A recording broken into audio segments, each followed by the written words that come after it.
tuzingurure Bibiliya zacu. Abifilipi igice cya 2 umurongo wa 13 haravuga ngo kuko Imana ari ikorera mu mitima yanyu ikabaha gukunda no gukora ibiyihimbara. Imana ibaha umugisha. Numva no guhera ijambo rivuga ngo dushobozwa byose ni Imana. Uzovyuke mu gatondo mubwire ngo Mana nshobozwa byose nawe. Ni wagera imbere y'ibikogwa ukora ushitse muri biro yawe uzuvuge ngo Mana byose ndabishobozwa nawe. Ni wabongera mu bigoyi ubona bisa n'ibigoyi uzuvuga ati Mana byose ndabishobozwa nawe. Ni waheza gukora byose uzoca uvuga Imana ndi umukozi w'imburakimazi kuko byo nabishobozwe nawe. Haleluya. Paulo arahanura ab'Ifilipi arababwira usomye kuri uyu murongo w'imbere wa 12 ngo nuko abo nkunda nkuko mwamye mugamburuka muba ariko mushitsa agakiza kanyu mutinya muhinda agashitsi y'amaraso iyo ndiyo gusa ariko n'ubu nyene naho ntariyo nimurushirize. Haleluya.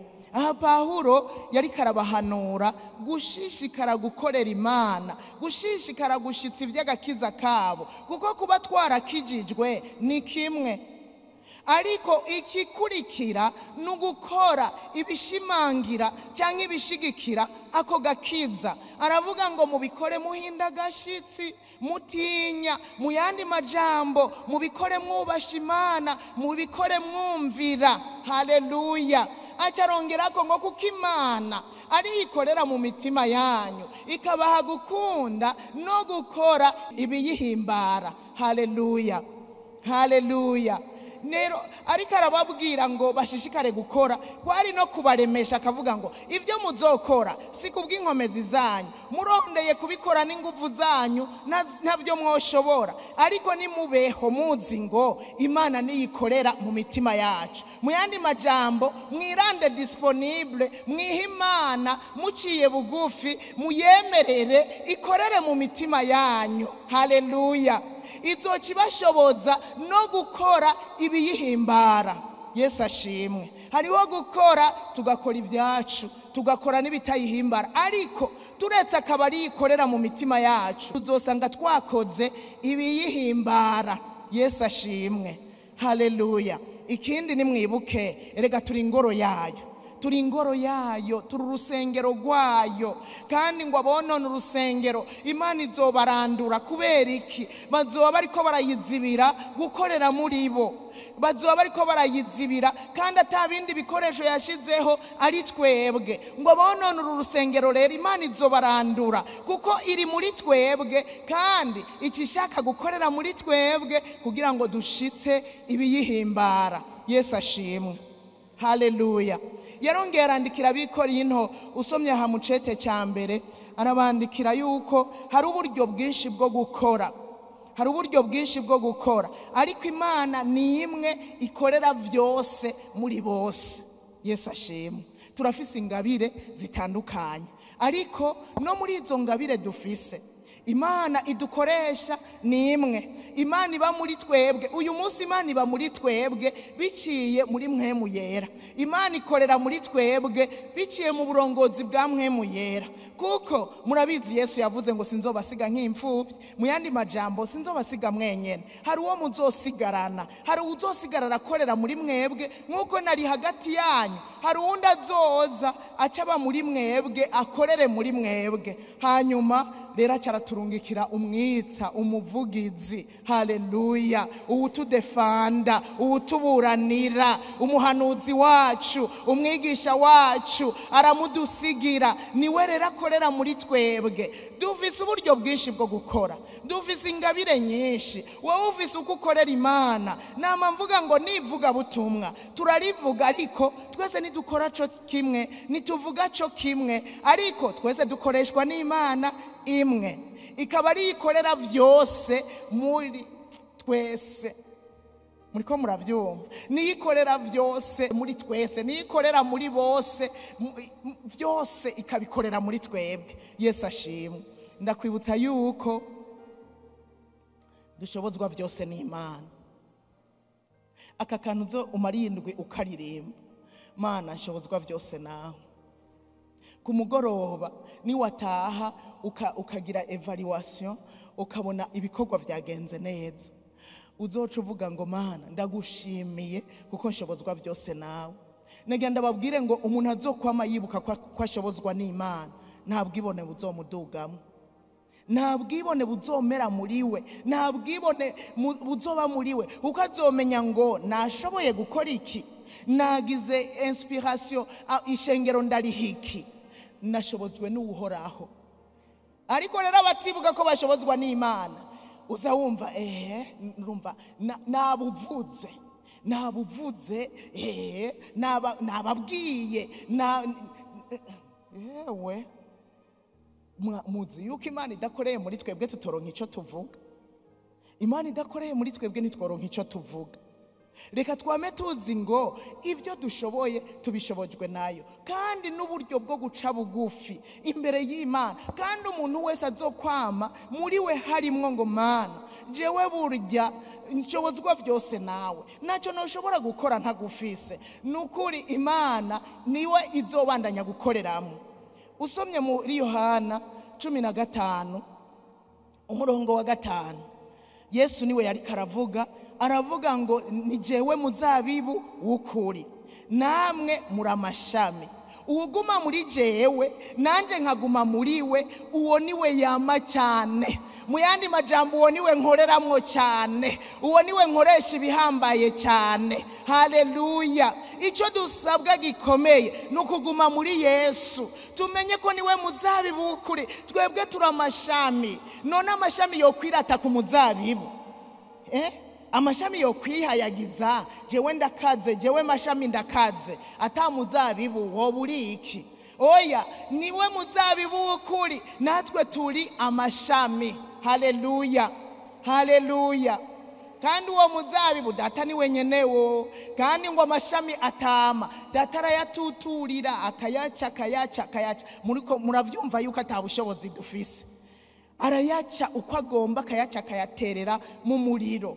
Ariko rero ijambo riratubwiye ngo uwuguma muri jewe, ni Yesu yari karavuga, uwuguma muri jewe nanje nkaguma muri we, uwo niwe yama cyane. Nimuze tugume muri Yesu, tumumatemwo, tumubwire ngo Yesu nta na kimwe noshobora ntagufise, jewe ndi ishami gusa, mase kuri wewe, kandi ndi kuri wewe, ngumye kuri wewe. Muri icyo gihe nagira ndakubwire ngo uzokwama cyane. Haleluya. Hanyuma ni wamara kwama cyane, umaze kwama cyane, abantu bakakuryako. Mu yandi majambo, mu gihe uzobona uri kuragirira ikimazi abantu benshi kubera ivyamwa biri muri wewe, ntuze wirate naho nyene, ntuze wirate ngo iyo atabajewe ntiyari gushika hashitse, iyo atabajewe. Oya, burya washoboye kumugirira ikimazi, burya n'abana tureze bacu nidukwiye kubiratako. Nyubona abana ko wamengo turafise ububasha, narakuvyaye, narakurihiye amashure, niwe wamushize mu nda yawe, niwe watumye akurira muri ijyanda kutari kuramusurveye, niwe watumye ava muri wewe, niwe watumye akura, niwe watumye agera hageze. N'imbere y'abana bacu nidukwiye kwirata. Wa mwana ubimenye, eka burya twashobojwe kubaronka n'Imana, dushobozwa kubavyara n'Imana, dushobozwa kubarera n'Imana, turonka minervale kubw'Imana, turabasohora baraja kubaka kubw'Imana, niyibahagaritse, niyibashizeho. Mu yandi majambo, nta kintu na kimwe twokwiratira, nta na kimwe twokwiratira. Turakwiye kugera ahantu tuvuga ngo Mana ndagushimiye ko washoboje ukampa abana, hanyuma ubampaye nkashobozwa gukora ivyo wanshoboje gukora, bakaba bageze aho bageze. Haleluya. Niwaheza gukora vyose uvuga ati no kubana banje ndi umukozi w'imburakimazi, Mana nabari ushemagizwa kuko ivyo nashoboye gukora niwe wabinshoboje. ni waririmba ukabona uraturongoye urahejeje amahoro utanaderafye cyangwa utabuze ivyo uririmba nukuri uzogenda aho wicare uvuge ngo Mana nukuri ni wewe washoboje ukiyataba wewe sinari kubishobora kuko basha hari igihe nyene twihagararako tukigira abahinga tukigira ababimenyereye ndabimenyereye je buryo byo kuvuga ubutumwa ndabimenye ishwi jewe ntavyo menyereye hari igihe bimfyura hari igihe numva ataco mfise cyo kuvuga kweri unambwiye nkakubwira ntaco mfise ubu jewe numva ataco mfise cyo kuvuga kandi sinzi ubwa mbere noba mvuze ubutumwa eka hari igihe ndabibura mbega ni hari n'ikindi gihe gahemwe mwamwa mumva umengo nyene umengo ivy'Imana ntibiryoshe ikindi gihe ukumva umengo uri kure wasenga wasoma ijambo nutahura ikintu na kimwe ni wibuke ko wanasomye wanasenga kwibaza mbega ibi nasenze nibiki bijya nibihe bita ibihe by'ubugaragwa kandi birya ndabikunda birabaho ku muntu wese ntagira uzobesha ngo yamari mu mpemu kuva itariki imwe y'ukwa mbere gushika mu kwa 12 itariki 31 ninde naduze kuboko naduze kuboko ari jewe sindimwo hari igihe bishika nkasenga ariko gusa burya ivyo bihe iyo bitujeko nidukwiye guteba nidukwiye kubitebamwo wumvise uri kurasenga vyanka nubitebemwo wumvise uri kurasoma vyanka nubitebemwo butanga urusuzume vyagenze gute mbega habaye iki mbega navuze amajambo ki nakoze iki icyaha nakoze n'igiki wisuzume wiyinjiremwo ni wasanga wakoze icyaha icyo usabwa nukwihana hanyuma umaze kwihana uko uce wongera kunywana n'Imana kuko murabizi neza ivyaha bidutandukanya n'Imana burya iyo uriko wumva uri kure y'Imana hari igihe muba mwatandukanye bivanye n'ivyaha n'ikindi gihe Imana ireka tukamera nyene nk'abantu batari hafi y'Imana basa n'abadendebukiwe basa n'abari mu bugaragwa kandi usuzumye ukumva umengo nta cyaha wakoze ukubona umengo nta cyaha wakoze muri ivyo bihe genda rondera kanya muri izo ntege nkenyene uvuga amajambo ushoboye kuvuga Mana ndi hano jewe numva vyanse ko senga ndakwinginze shoboza minkomezi zo gusoma ijambo minkomezi zo gusenga shoboza Mana shoboza ndakwinginze uguma bisubiramwo ejo uzusubire wiherere umubwire ugeze imbere yiwe uvuga ivyo bike Mana shoboza ndagusavye jewe vyanse umubwiza ukuri kose ko mu mutima jewe vyanse ko senga jewe vyanse ko soma jewe numva umengo sindi hafi numva umengo ndi kure yawe ndakwinginze ushoboze ya Mana ikorera muri twebwe izokumva ngo kumbe aratahura ko ari jewe nkorera muri we reka rero ndamwegere ndamushoboze hanyuma bukeye kabiri bukeye gatatu uze wumva byakunze inkomezi zaje amavuta yaje uri kurasenga vyaciyemwo uri kurasoma uri kuratahura uzoca uhimbaza izina ry'Uhoraho uvuga uti Mana uragahezagirwa niwe utumye bikunda uragahezagirwa niwe utumye ndabishobora Yesu ashimwe haleluya haleluya Paulo yarahanuye aba bantu b'Ikorinto muri iki gice cya gatatu mu cete kigira kabiri yabandikiye mu gice cya gatatu arababwira ngo ntidukwiye kwiyumvira nkaho ibintu byose byanduruka kuri twebwe igice cya gatatu umurongo wa 5 cete kigira kabiri haravuga ngo suko dushobora ubwacu kwiyumvira ikintu cyose nkaho ari twebwe cyandurukako ariko dushobozwa n'Imana haleluya haleluya niko ndababwira niuze wiyumvire n'umunsi n'umwe ko ibintu byose ni wewe vyandurukako ni wewe vyakozwe mu bwenge bwawe mwiyo ntatanguza iki nagira ndaguhebuze na wewe wowe uri kuranyumva bugi ikintu ushobora kugitanguza cyavuye ku Mana kandi mbere burya nta nabishasha bihari ibintu byose vyahozeho ariko rero ibintu byose dushobora kubikora, dushobora kubitanguza, ariko byavuye ku Mana. Ni waba umuyinisiyatere w'ikintu, donko uwutangura ikintu, uwugira icyiyumviro, ikintu kigatangura ukabona kirakomeye, uzoza uraje imbere y'Imana uvuga ngo Mana warakoze, kuko burya niwe wakoreye muri jewe iki kintu, wamaye ivyiyumviro. D'abord Imana iduha ivyiyumviro, Imana nishira ivyiyumviro muri twebwe, hanyuma ivyo vyiyumviro ibiduhaye natwe bikakomera bikaba binini, hanyuma tukabiserura. Kandi iciyumviro kivuye ku Mana iragishigikira, wagitanga mu ishengero ryayo, ishengero rikakira,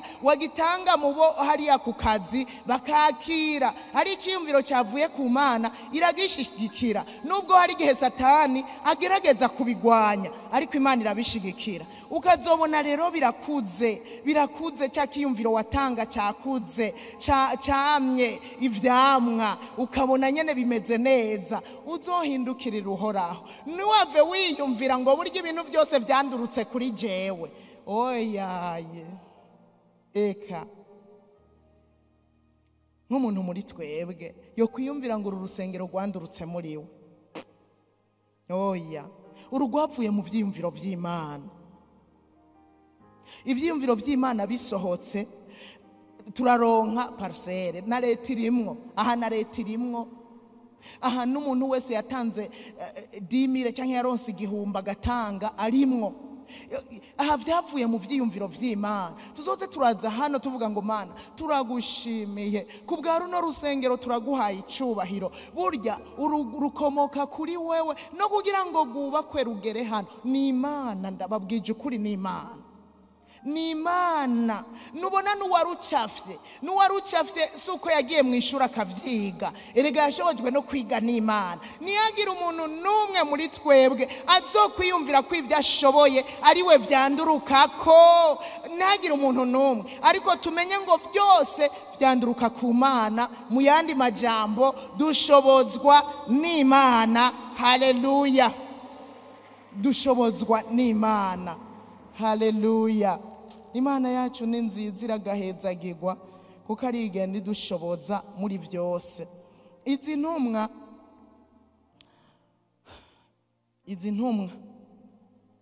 ntumwa zarakoreshejwe ibikomeye, zarakoreshejwe ibihambaye.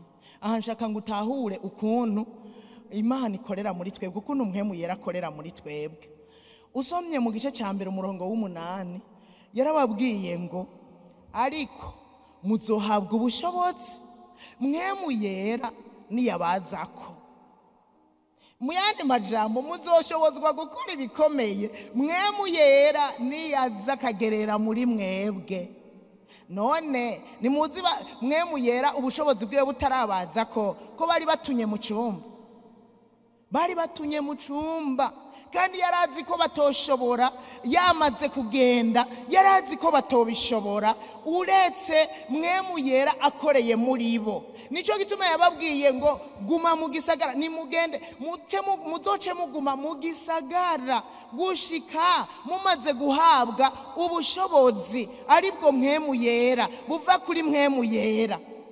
Muzohabwa ubushobozi Mpwemu Yera niyabazako. Muzocereraho mubashishwa guhaguruka mugende mu nshingiro intahe, uhereye i Samariya, i Yudaya, Yerusalemu, i Yudaya n'i Samariya, kugera ku mpera z'isi. Mugabo ivyo vyose yabibasigiye ngo bazobikore, ari uko baretse Mpwemu Yera ngo akorere muri bo. Mpwemu Yera akoreye muri bo, muzohabwa ubushobozi. Burya Mpwemu Yera turamufise, kandi Mpwemu Yera n'ubushobozi. Burya twemere adukoreshe, duce bugufi adukoreshe. Ingorane tuja kwirata. Ivyo bintu je naravyize, navyigiye Harvard. Numvise ngo niyo universite yo muri Amerika ikaza. Jewe nize Harvard, urumva wize Harvard. Urazi ko ushobora kuba wize aho i Harvard, uwize kuri kaminuza y'u Burundi agagusumbya kubikora neza kubera yemera Imana igakorera muri we. Ugasanga bikora neza, ugasanga bikorana guca bugufi, ugasanga bikora yubaha Imana, yumvira agororotse atunganye, ugasanga bikora neza kukurusha. Tujya kwirata naravyize, ivyo naravyize, wibaza yuko ivyo wize woshobora kubishira mu ngiro Imana itarimwo. Imana irimwo. Nubona n'abarya batazi Imana, n'abarya batazi Imana buryo utwo bariko barakora nuko Imana inyene ibashoboza, andi ubwenge bwona cangana, bakabura ivyo bavuga, bakabura ivyo bakora, ugasanga vyacanganye. Reka rero twebwe twamenye Kristo, tuzi ko turi urusengero rw'Imana yacu, tuzi ko turi urusengero rwa Mpwemu Yera, twame tuzi ngo Imana niyikorera muri twebwe ikaduha gukunda no gukora ibiyihimbara. Niwashobozwa gusenga no kuyisonzesha, uzumenye ngo Imana burya umuntu buntu. Iki kintu naragitahuye, umuntu buntu nashobora guheba indya atazihebeshejwe n'ingwara. Ingwara itavuze ati gezaho, guheba indya biragoye. None murabibona ko bigoye. Burya niwashoboza gusenga no kwisonzesha, uzumenye ngo nukuri ndabishobojwe n'Imana yakoreye muri jewe ikampa gukunda no gukora ibi, kuko gusenga no kwisonzesha birahimbara Imana, birahimbara Imana. Niyo yakoreye muri jewe rero iranshoboza. Rero Mana habwa icubahiro. Burya bashoboye kumara 40 jours si kubw'inkomezi zanyu, si kubw'inkomezi zacu, haba namba ni Imana yadushoboje. Nubona kumengo ni demi journée, ni demi jour, mugabo uragera ahantu sha ukumva ko kubititse. Naho ufungura mwijo hamwe saa 9 igera, turacari saa 9 mbega 18 igera, aya masaha ko ari menshi, ukumva umengo na masaha menshi. Kubera iki? Nivyoroshe, nivyoroshe, nimuhave mubifata ngo biroroshe. None ni hari habo byananiye, ushima bitoroshe hari abo byananiye. We rero washobojwe, duzi icubahiro ku Mana, uvuge ngo Mana burya niwe wakoreye muri jewe, urama gukunda no gukora ibiguhimbara, kandi ugenda uravuga ngo Mwami shobozwa byose nawe umpa inkomezi, shobozwa byose nawe ukorera muri jewe, shobozwa byose nawe. Nimuve hasi dusenga Imana, dusenga Imana izotubera indwi nziza yo kugenda tuvuga ngo Mana shobozwa byose nawe, shobozwa byose nawe. Imana niyikorera muri twebwe. Niwama ivyamwa nitwaguma muri yo, nayo ikaguma muri twebwe, tuzokwama cyane. Kandi ibyo vyamwa birya kw'abandi, hanyuma uzoshima Imana. Ntuze wirate ngo nije nakugize uku, nije naguhaye icyamwe iki, nije nagize uku nakuriya. Oyaye, iyo utaguma ku muzabibu niwari gushobora kwama. Rero kubw'umuzabibu turama, nico gituma tutokwirata, ariko twame dushima Imana, dushobozwa byose nayo iduha inkomezi. Uwo Mpwemu Yera twahawe yagerereye muri twebwe, nta na kimwe kimunanira. Nico gituma hari igihe tugenda dushobozwa ibi na biriya. Data mu izina rya Yesu turasenga kugira ngo wamudushoboza kwibuka yuko dushobozwa byose, nawe ugenda uduha inkomezi, nawe ugenda udukoreramwo biciye muri Mpwemu Yera. Warakoze kwemera ko tuba urusengero rwawe, ukaba muri twebwe, ukagerera muri twebwe mu izina rya Yesu, kugira uzuraduha gukunda no gukora ibiguhimbara. Warakoze cyane. Iyi ndwi rero turakwiragije ibyo tuzoshobozwa gukora byose, tuze tumenye ko ari we wabidushoboje. Ntihagire umuntu n'umwe aziyumvira ko ibintu byose ari we vyandurukako, ariko dushobozwa byose nawe. Ibi biraba muri twebwe, mu kazi kose tuzoshobora gukora, tuze dushire hejuru wewe, tuze tukubahe mu izina rya Yesu. Igihe cyose tudatahuye ko ari udushoboza, buzoba ari ubwibone, nk'ari twebwe dushobora byose ku nkomezi zacu. Ibyo urabiturinda mwami nacyo twobasha gukora tutagufise nuko rero uradushoboza mu mirimo ya misi yose uradushoboza mu bikorwa by'umuhamagaro wacu uradushoboza wamuduha inkomezi wamutuja imbere wamudufata ukuboko kandi nitwaheza gukora byose tuze tuvuge ngo njyewe umusavyi wawe ndi murakimazi byose nashoboye gukora ni kubwawe urakoze turiteze kuzodushoboza tubisenze gutyo mu izina rya Yesu urakoze tubisenze twizeye mu izina rya Yesu Kristo amen.